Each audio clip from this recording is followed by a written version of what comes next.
Welcome to this morning's edition, very special performance rankings. Where do you start? You start in many places, but there's a Manchester United crest staring right back at me. And all of you who are watching on YouTube this morning, you're all very welcome, because the scoreline at Anfield was Liverpool 1, Manchester United 2. Twice United took the lead in this game. It's their first win at Anfield in nearly a decade. Check out these two statistics, lads. Very obvious and very jarring. Liverpool's first Premier League home defeat in 400 days. Manchester United's first consecutive win in the Premier League under Ruben Amorim. It only took a year. Fair play. Only took just shy of 12 months. Your man as with the my hairs. right honourable colleague mentions correctly. He's licking his lips now. How about this other one? Via Opta-Joe. Manchester United's Ruben Amorim is only the third manager to win both of his first two Premier League away games at the reigning champions. And how about this one? Liverpool have lost 4 consecutive games in all competitions for the first time since November 2014. Yeah, that's crazy. The reigning champions would have to be like, seasons apart, obviously. Right? That's it. The only other managers to do it were Manuel Pellegrini and Antonio Conte. Okay. Sorry, But I guess, look, it's a fancy... Pellegrini Conte did what? That's what I just said.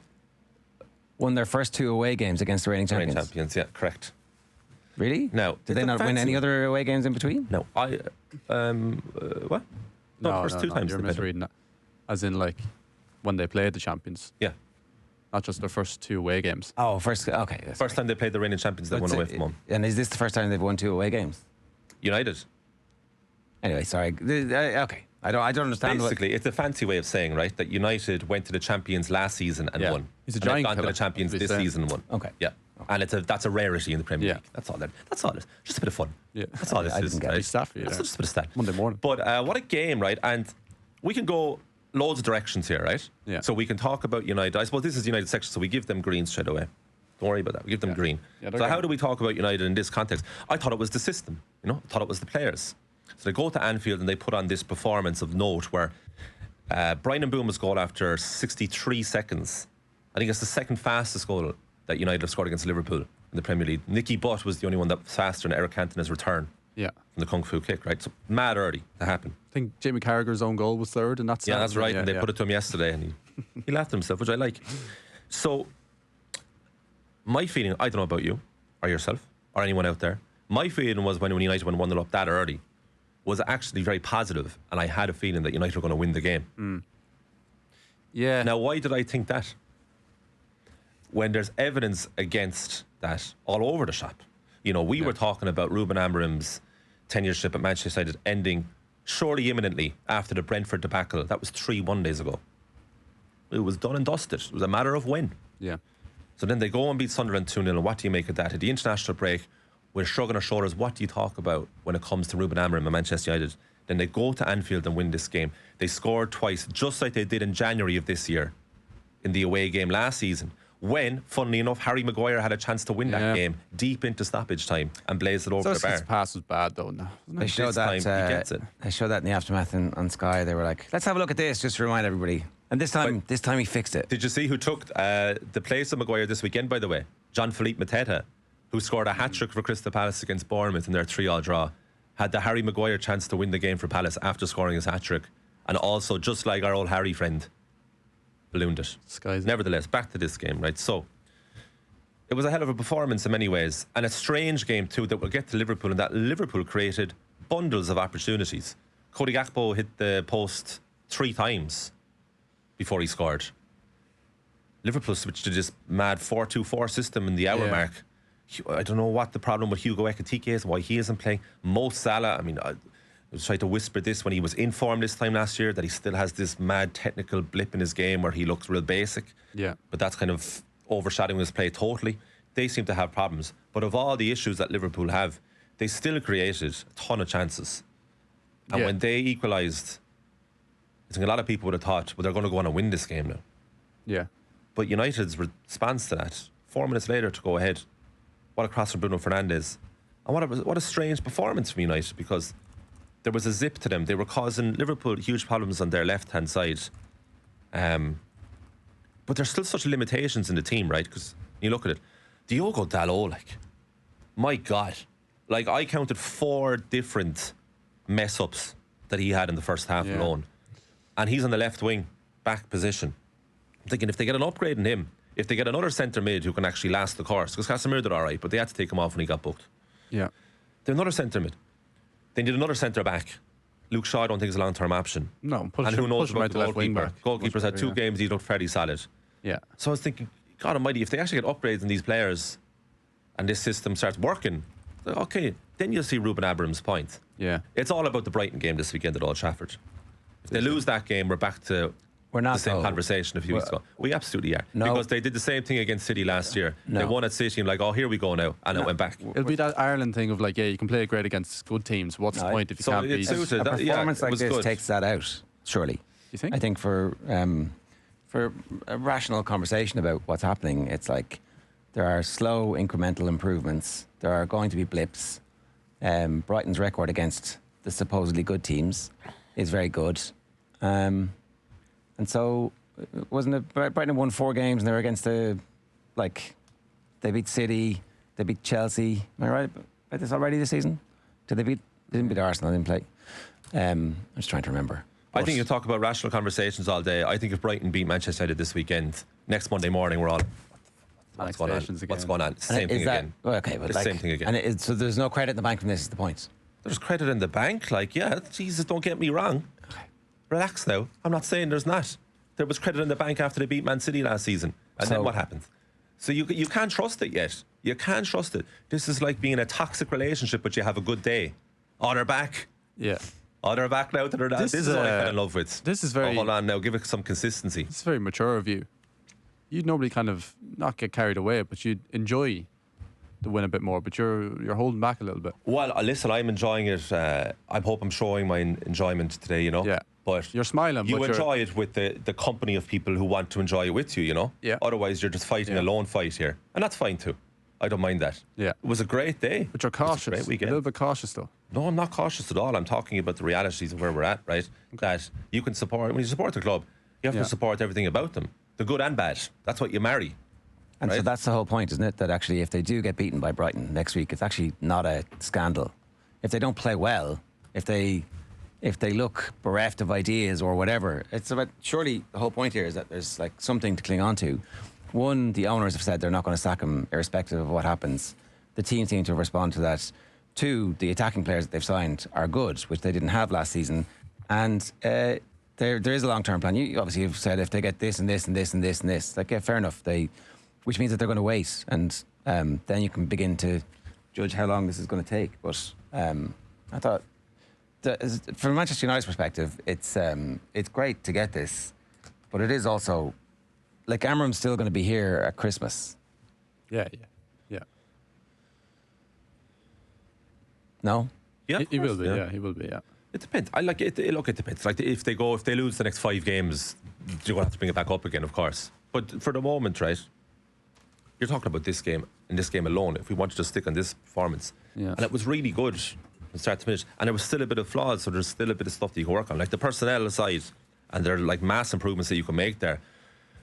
Because it's only when a team plays well that you actually see the limitations of the individuals within.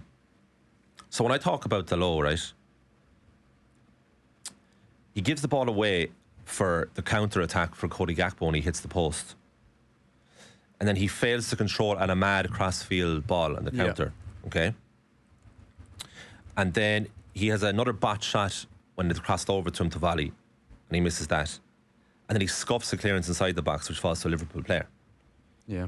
Now, when they switched him to right wing back, when they brought on Patrick Dorgu, who's another player who's very limited, he was slightly improved. Thought he was a bit better. Yeah. So it actually gives you a bit of hope about what they could do if they get the right people in. Yeah. And that's what Amram's been saying consistently to all of us, that none of us were listening, according to him, is that like it's not about the system. Don't worry about the system.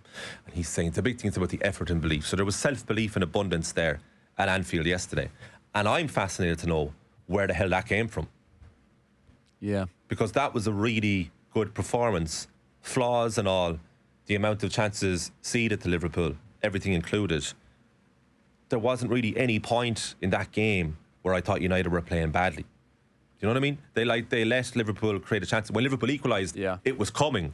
But I wouldn't say United were necessarily playing badly. They were always that little bit dangerous on the counter-attack.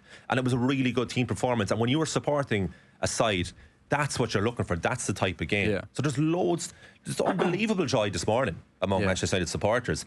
But the cautionary tale has to be apparent, lads, because it's been 12 years of proof that just because that happened yesterday doesn't mean that's the start of anything. But you can enjoy it for what it is. Yeah. And that was a great day. I appreciated the 10-15 minute period after Liverpool's triple substitution, where Liverpool looked like they were going to go on and score, but we were still going at them on the counter, like, because they obviously switched to 4-2-4, and we didn't mirror it, but then we started playing the exact same in terms of like, there was times where Liverpool had 7 or 8 up front, and we weren't really tracking back. We were like happy enough to deal with what was going on and then go back up the other end and counter attack ourselves. But I feel positive, but I don't feel like, it's about Brighton for me as well.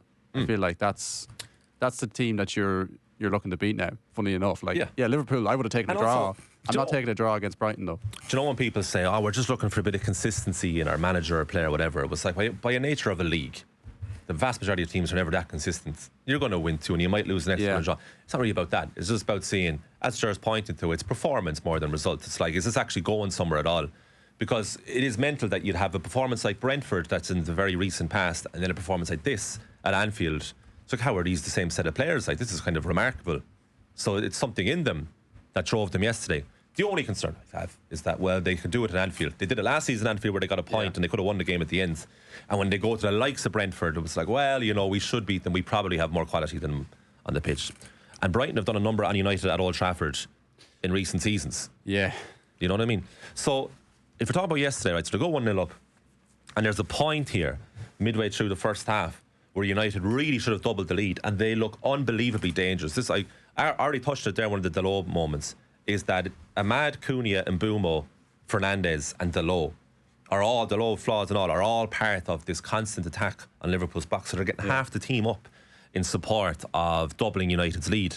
24th minute, you have Cunha's crossfield ball to Ahmad. So Ahmad is torturing Kirkus. He's playing into his vulnerabilities, right? Yeah. He's toying with him. Pulls it back to Bruno Fernandes in the edge of the box, and that shaves the post. And then you have 3 minutes later, Cunha fires across from the right-hand side. Marmadishvili spills the ball, and it falls to Mount, who flicks it over the bar with pure instinct. Right after that, Mount gets another opportunity outside the box. Takes a shot, Marmadishvili saves it. So there's 3 chances in a row that United have, and the Liverpool fans are getting very antsy. Very antsy to that point. So it's hard to fathom that you have the runaway champions from last season versus the most laughed at club of last season are joint with Spurs. Now, how has that happened? That they have matched them and they're equal yesterday. And Liverpool haven't spent. It's this conundrum of quite a lot of money as well. Well, you do have to factor in that Liverpool are in a slump. Like, that's one of the reasons this is. But they did it last season in Anfield. So how are they able to do this? This is exactly the game they'd strike back as well in a slump. You would think that they'd get up for that type of game at home against United. Well, we can talk with Henry Winter about Liverpool and what's going on there. United are in the red though, aren't they? Do you know that was United's first away win in 7 months? Is that right? You count the summer months, it's a quirky statistic. But a great day for United. I will put them into the green. We can move on to Liverpool here if you like. No problem with that. So Liverpool, they shall be as red as their home jersey yesterday. However, they did create a number of opportunities, as we said. Cody Gakpo had a hat-trick of hitting the post. Isak was through 1-on-1 on Lamens, who saved it. The linesman raised his flag. Was it offside? Didn't look offside. I don't think it was. It's a great through ball by Konate, nevertheless. Mo Salah. I mean, let's talk about Mo Salah here, right? So I was noting all the chances in the game as they were happening, and it's all Liverpool, right? It's all Liverpool in this game that United played really well in. So Gakpo, it's supposed to get in the 50th minute. 54th minute, Salah back post, botches it, volleys it into the ground, and it goes over. That was bad. Yeah. McAllister curled one just over the bar inside the box. And then in the 65th minute. What was the hat doing? No. Look, was it? Probably. Huh? What was it? What function? What, like? Keep pressure on it. I mean, come on. What was it doing? Preventing a concussion? Or not? Football is like got special. It's like Titanium plate in it. Well, I'll look it up. It's a little football helmet. Research What here. was it doing? The big moment for me in this game, 65th minute, Salah. This is the near post one. This is very like the Chelsea missed chance at Stamford Bridge when Wirtz set him up, right? Salah misses near post. He had 5 other Liverpool players in the box. And this kind of summed up Liverpool. So they were going for it. You can't accuse them not going for it. But there was a sense of premature panic about the situation that they probably didn't need to be. They could have broken United down. Van Dijk touched on that afterwards as well.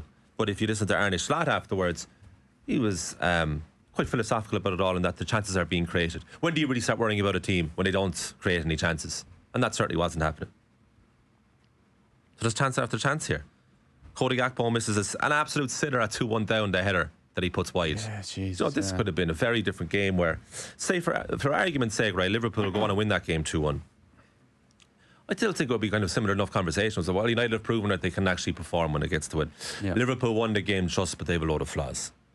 It's kind of pretty much still talk about this the same way, even though it finished 2-1, you know? Well, yeah, but then people also make the argument that, like, if Liverpool are winning games, these big games, and not playing well, No, what but we happens when did they make click? that argument when they were winning all the games. We still Yeah. made the point that they're not playing well, you know? Yeah, maybe it's one too many. Like, And points have to like click. the Ligt had an opportunity to make it 3 at the end as well. So it was a game littered with opportunities, primarily for Liverpool. But it's still a definitive red in the performance. Yeah. This is the bizarre game to analyse in that sense, certainly when it comes to performance rankings. You know, United looking incredibly vulnerable at times to conceding a goal, but they are definitive green for the way they played overall. Liverpool have to be in the red. But Jesus, like, the number of times that they should have scored, not could have, should have scored. So if they get their finishing in order and get a bit solid at the back, they should still be winning the league this year. But it feels like a complete dream at this point that they would. Because again, it's another great weekend for Arsenal. They go to Fulham and they win. Manchester City beat Everton 2-0 at the Etihad. It looks like Liverpool are a million miles off it. The only thing that they could be doing now is like a Paris Saint-Germain last season, where they were very poor in the first half of the campaign, and they go on and win it all.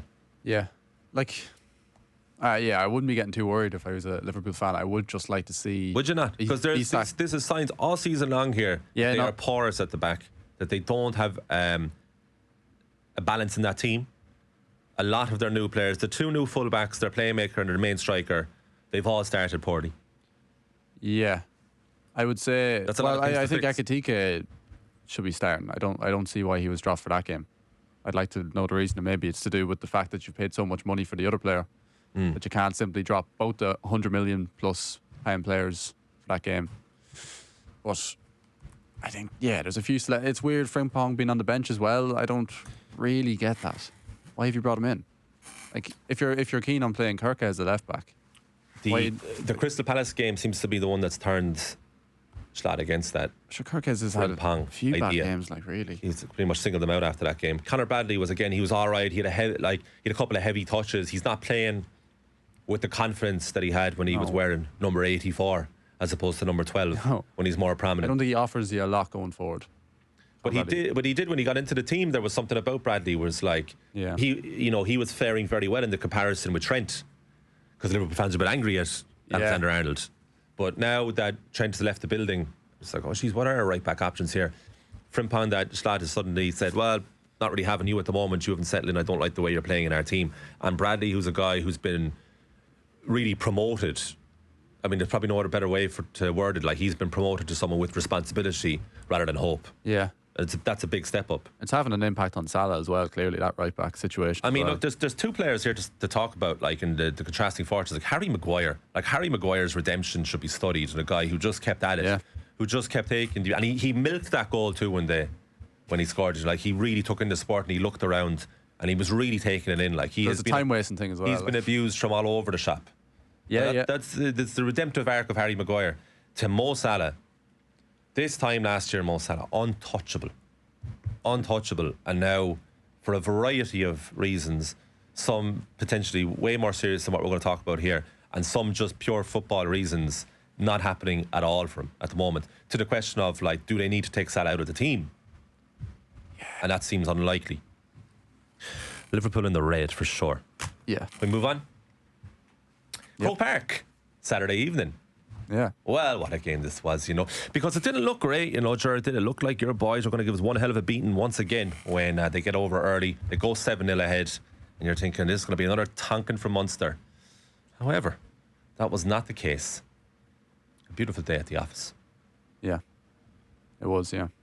What happened? Well, I think Munster just seemed to have an answer for everything that Leinster brought. I think a few of the Leinster stars in particular were a bit rusty. Didn't have their best outings. I thought Munster... They lost Conan and somebody else in the warm-up, did they? Or they lost Conan and Tony O'Brien. and so Jordan Larmour came in late and Max Deegan came in. I don't think either had a great game. Larmour went off. It looked like a head injury after 50, 60 minutes maybe. But Munster had their problems as well. Gleeson went off. Yeah. I wouldn't be having the whole Leinster thing too much now, because Munster had a lot of the whole thing here with Leinster is it's the first time the players came together. The frontline prime players since the Lion Storm. That is fair, right? So they're going to be rusty. It's also Ty Burns' first game, and he got player of the match. Munster had a pile of players missing themselves. They had Craig Casey missing. They had Ollie Yeager. They had Jod Hannett, Alex Kendellen, Calvin Nash, Tom O'Hearn, who's in the Ireland squad, one of only 4 Munster players. So this wasn't Munster at their full strength either. No. But I don't know about. It's not a direct comparison by any means, but there was elements of Liverpool and Leinster and vice versa this weekend. In that Leinster were dominating Munster for large portions of that second half. It was a strange game in one sense, in that Jack Proudy gets that penalty early in the second half to put Munster was at 24-7 up, and that was the scoreline right until the death. Yeah. And in the meantime, it was just Leinster pounding the Munster try line, and somehow Munster's defence keeping them out. So it was an incredible collective effort. Yeah. So you wouldn't. I don't think you'd accuse Leinster of a lack of effort by any means, but there was an absence of ingenuity and creativity that Munster had. Munster had this confidence about them. Yeah. I think summed up by the differences in the out half play-by-play, which was by no means the winning and losing of the game, because Jack Ruddy played very well and Sam Prendergast didn't, but it's a symbol of the confidence that both teams were illustrating. Yeah, I thought Leinster ran out of ideas when they did push them deep into their 22. I thought they were just going through phases, and then it just got to the point every time that a Ty Byrne just won the ball back, and it was a bit like, lads, throw it out to the wingers every now and then, try and do a loop pass, do something. Prendergast wasn't really seemed to get too much ball when they got into the 22. But yeah, that 10 battle, I think, it's fairly one-sided in the end, really. Yeah. It's amazing the impact that Clayton McMillan has had, because I'm looking to him here in all of this. So Andrew Smith goes off very early. Yeah, Nankville comes on for him. Alex Nankville comes on, and he's staying on the right here. He's staying out wide. And I was like, how often has Nankville played out wide? And he laughs to Simon Zebo afterwards. I didn't know what I was doing out there. Yeah. I didn't get exposed. He was laughing. Yeah. I kind of thought Tom Farrell would go out there. I thought his skill set was a bit more suited. Yeah, but thank God he stayed in the centre. No, it's the right decision in the end. Kelly were fantastic. And it was just if you want to be real simple about it, the tries were so aesthetically pleasing. Brilliant. The Farrell scoop up, the Ethan Coughlin intercept, and there's something great about a breakaway rugby try. And there's something poetic about being the other way around as well. Well, there's that, but also, it's scrum half intercepting scrum half, right? But you just have so much time to watch it as a fan that this is going to happen. Yeah. And there's the 0.001% chance that he's going to drop the ball as well. So you never quite keep your eyes off. Well, he had the one later in the game as well. He tried to do the exact same thing on their line when they were under a bit of pressure. Drops it, and then Leinster were calling for a penalty. But you can clearly see he quite nearly did the same thing again. And there was a point after Crowley's penalty when Takara Abrahams nearly intercepts himself out wide. I was saying the Munster fans around us, that could be the turning point. He lost track of what he was doing there for a second. He got a bit excited. That could be the turning point of the game, because again, there is this PTSD. It was like Munster clearly inferior to Leinster over the last number of years. It was like you're just waiting for that Leinster reaction. And there was a reaction, but it just quite simply wasn't good enough. No, it wasn't. No. Whereas Munster played with this unabating confidence, which is wonderful to see and has been severely lacking these few years. It's very easy to compare to this time last year and that game and how we talked about it. The game was finished inside 15 minutes, despite Munster themselves creating opportunities afterwards.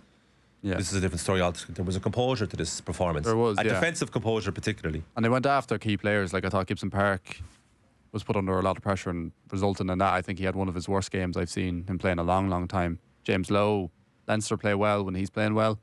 and he wasn't really involved in a lot of the game at all. And I thought he spent too much time trying to start little fights and push someone out of ruck, and you're just like, just focus on your game. And he wasn't.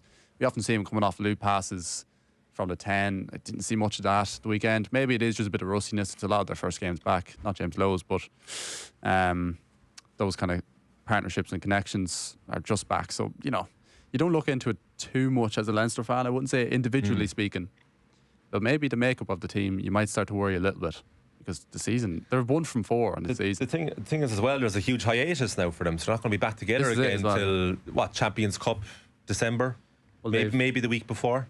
So it's a frustration for Leo Cullen. They have to Zebra this weekend. They have to contend with every season. But I mean, they play Zebra this weekend. But there's going to be players? Yeah. There's going to be players making their debuts, I'd say. There's a few players that need to make sure that they're the vast majority against the All Blacks. The vast majority of Ireland squad is Leinster, so Leo Cullen's not going to be seeing much. So sorry, players. are you dropping players off the back of this for the All Blacks game? I'm definitely looking at them. Who? I'd look at James Lowe. And sorry, when you look at someone, you obviously have a replacement in mind.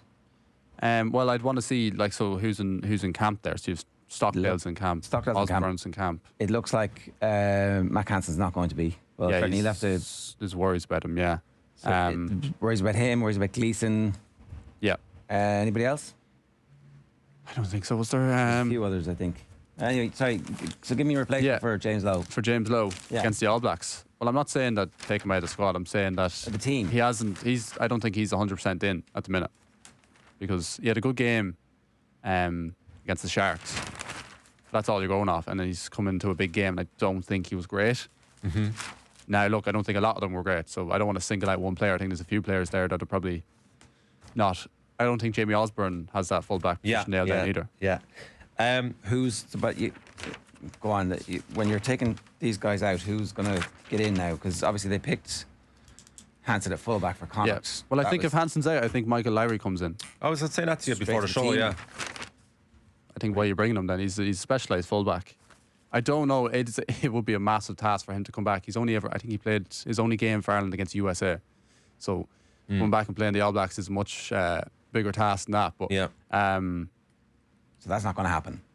Well, I don't know. He comes in, if he is called in, I don't know. I have no idea whether Hansen is out completely or if Lowry comes in. But if he does and he impresses in training, he's had a great start to the season. He's been brilliant. Would you not pick him based on that? He's not experienced enough for you to get in, do you think? I don't think you can stick him straight in the All Blacks game. He wasn't in the original squad, was he? No. So no. It would be a bit of a sign that I didn't think this thing through. I don't have enough cover. He clearly felt he had covered. And where did Stockdale is not the weekend spoken about as a fullback? Well, he played one game this season at fullback, and I think that's why he played that game at fullback, was to get him a game, get him some minutes. Right. Probably a nudge given to Ulster, if you can play him a fullback there. He played a wing, interestingly enough, at the weekend. So with Larry back. So I don't know. I think they should stick Larry in the squad and give him some opportunities across this. But I don't think you're dropping players off the back of this one performance who've been. It's big. It's more than one performance over the last 4 years. This is one of the biggest games of the season. So who? Hang on. The lads who played well for him, many of them delivered for Andy Farrell the last time he had big games, which was the Lions.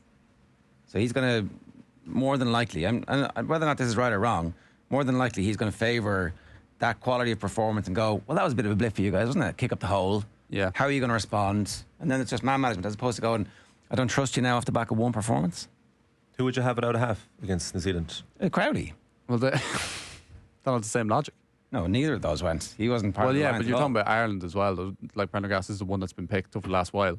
It hasn't been great. He's been, look, there's people in the comments went mad last week when we were suggesting that Harry Byrne might come in and start ahead of Prendergast. Like, oh, you're saying he's generational. He's going through a blip and he's having some difficulties. That doesn't mean that you automatically pick him week in, week out forever. It's like loads of young players have a bit of a blip, a second season difficulty, and they come back from it. Like, almost everybody has had this.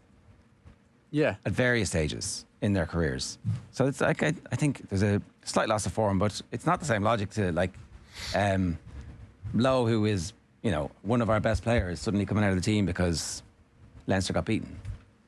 But no, I'm not saying take him out. I'm just saying that he has. I think he has to. No, but you're saying he's perform playing well poorly. in training. Like, I because don't think it's Leinster unfair loses, to it's say. not a reason to drop a player. But if a player's playing poorly, that is a reason to drop him. That could Like be a logic that you stick no by. one's place should really be guaranteed in that squad at this point because we do have an aging group, so there should be opportunity to battle people out in training. And I'm not saying there's not, but if we're just going to keep picking the same players even though they're not playing well, that's not a great sign. Yeah, but look, You want those informed last players eight in the squad. games were in the Lions, and he did okay in those 2 tests. And so, look, I don't know. I think there's no. I don't think there's any credible alternative for him for the game against the All Blacks. For James Lowe, Yeah, I don't think Jacob Stockdale will be terrible. I think he has a lot of international experience. I don't think you swap them straight away unless Stockdale impresses in training and beats him out of the place. But anybody else position in doubt as a result of this game? I would wonder, like, the front row, like, I don't think there's enough. Like, you'd have to bring someone into the squad. I don't know if there's, like, I don't know. Like, I wouldn't have anyone in my head that I'd pull straight out of the squad. I'd like to see the centre partnership. Any of the Munster team who put their hands up and are like feeling particularly aggrieved after it? Tom Farrell, I said it last week. I'll say it again. He should be in the squad. Like, I don't care that he's 32. Robbie Henshaw's 32. Bundyaki's 35. I know they've proved themselves at international level, but Tom Farrell is playing the best rugby of his life. He's out playing Gary Ringrose and Robbie Henshaw in that midfield. You see what he can do at the weekend. That try, unbelievable ability. Should be in the squad. I don't get the argument that he shouldn't because he's too old. Every centre could be argued as being too old in that squad nearly, except for Ringrose. Like, really. Yeah. I don't get it. I don't get it. Before we move on here, speaking of aesthetically pleasing, how about Jack Crowley's sidestep on Jordan Armour in Jameson Gibson Park? I mean, Beautiful. there was some beautiful sights there on Saturday evening. I mean, there really were. You could power rank the most beautiful things to be seen in Croke Park on Saturday. It'd be a really good list. That'll be right up there. Oh, yeah. That got the crowd going like little else. Crowley's left foot kicking as well. Kicking off right It's and left. outside of the right foot kicking twice in the Seriously second half. dynamic kicking all of a sudden this season. Not all of Gained a sudden, huge but- territory for Munster twice in the second half. It was outside the right foot.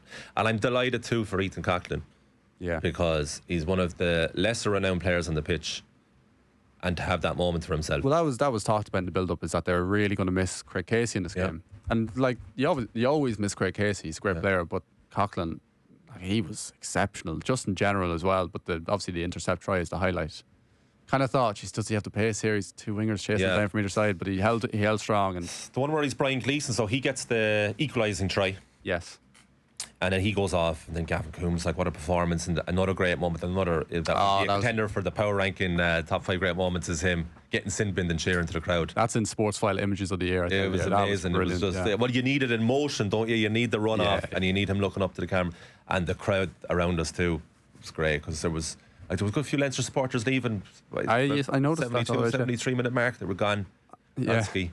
And it was a great day. It was a great day, and there was a lot of Leinster fans who were saying afterwards, it's a good result for Irish rugby. I was like, that's a very good way of looking at it. It is a good result for Irish rugby. Rory O'Connor was reporting that there was a bit of booing of Prendergast or cheers when he was. Did he go off for HIA? Did at the end of the first half. He did. Yeah, Rory O'Connor said that the online toxicity spilled onto the I think that was stadium when there were cheers. People Did being like, that happen?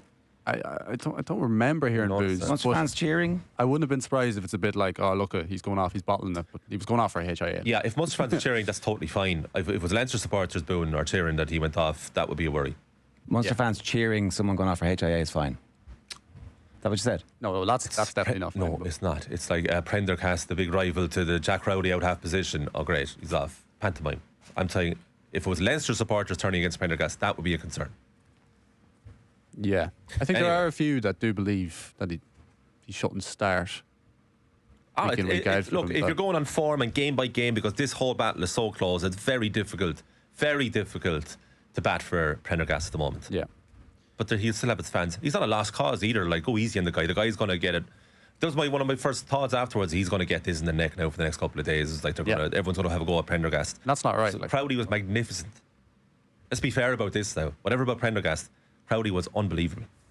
Yeah. So Munster in the green, we can just double this up with Leinster in the red, unless there's any debate about that. I'll leave a silence. There's not. We'll move on. No. We will move on to Athlone Town. Yes, so unbelievable here. The Women's FAI Cup final yesterday. Athlone Town 3, Bulls 2, a hat trick. Kelly Brady, and our own Dara Smith-Naughton was in attendance. Yeah, I went to this game. I think going into it, I would have expected Athlone. I think a lot of people expected Athlone to not take a comfortable victory, but to definitely dominate the game. And there was a good showing from Athlone. Their fans are very good, actually. It's the first time I've gone to one of their games this season. But Bowes kind of shocked them coming out of the gate. Alana McAvoy with a great effort from distance took the lead, and then Athlone kind of took control of the game. And Kelly Brady obviously was excellent on the day. Scored a hat trick, then went up 3-1. Then another great goal from Aoife Brennan. The Bulls goals particularly here impressed you. Unbelievable. Yeah, it's just a shame because they'll get lost. It's one of those things where it's like, you talk about scoring great points before a more important point in a hurling match or the GAA Morris match. Bratlin thing, yeah. Yeah, that's kind of like that. Like these goals kind of be lost, but some great efforts. But yeah, Athlone, they looked in control for the most part. There was a good bit of pressure from Bowes towards the end when it was 3-2 and they realised they had a chance. But I never really felt like they were going to bring it to extra time. Yeah. Athlone have had a mad last couple of years because it's tumultuous this year, along with Colin Fortune suddenly leaving him, but they had a European adventure. The rebound in the cup is extraordinary because last year they were in the same match, the FAI Cup final, and they got hockeyed by Shells 6-1. 6-1, yeah. But to respond yesterday in that manner to win it. Yeah. New manager as well. Like it's been a tough, not even just couple of seasons, tough like 6-8 weeks for them really. Like there's been a massive shake up in the club, but new manager John Sullivan, to be fair to him, he's brought home some silverware alongside the league. So I think they should be all right next season. I think there'll be a few changes in the squad. They'll probably bring in a few players, probably lose a couple of players after their European stint, but they were quite impressive. But Bowes, to be fair to them, as underdogs, made a very competitive game in the end. All right, an undoubted green there for Athlone Town. Where are we at next? We got ourselves clubs. The GAA clubs. The GAA clubs. Okay, no problem. So, a bit like last week, right? We're going to touch on this with Tommy Rooney in depth later on the show. So just to highlight two, which Ger Gilroy will be very happy with here. Athy 117, Naas 18 points. So Athy stopped the bid for 5 in a row in Kildare. Yeah, Naas, a super club. With Philly McMahon in charge. Excuse me. Athy had outside managers last year and were just beaten by Naas in extra time.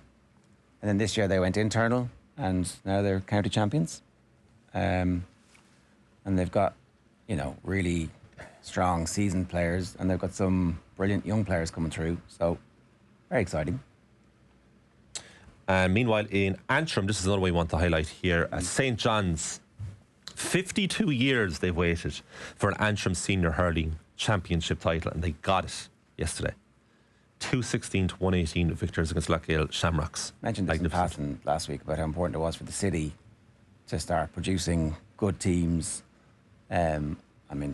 Obviously, it was a heartland, Belfast, of hurling in the 60s and 70s when the Johnnies were last winning. Yeah. But since then, it's largely been the North Antrim clubs from the Glens who have been the stalwarts of Antrim hurling. And the Johnnies I think they beat Dunloy in the semis and then Lochgale in the final. That's big for them and for everybody. Yeah, brilliant.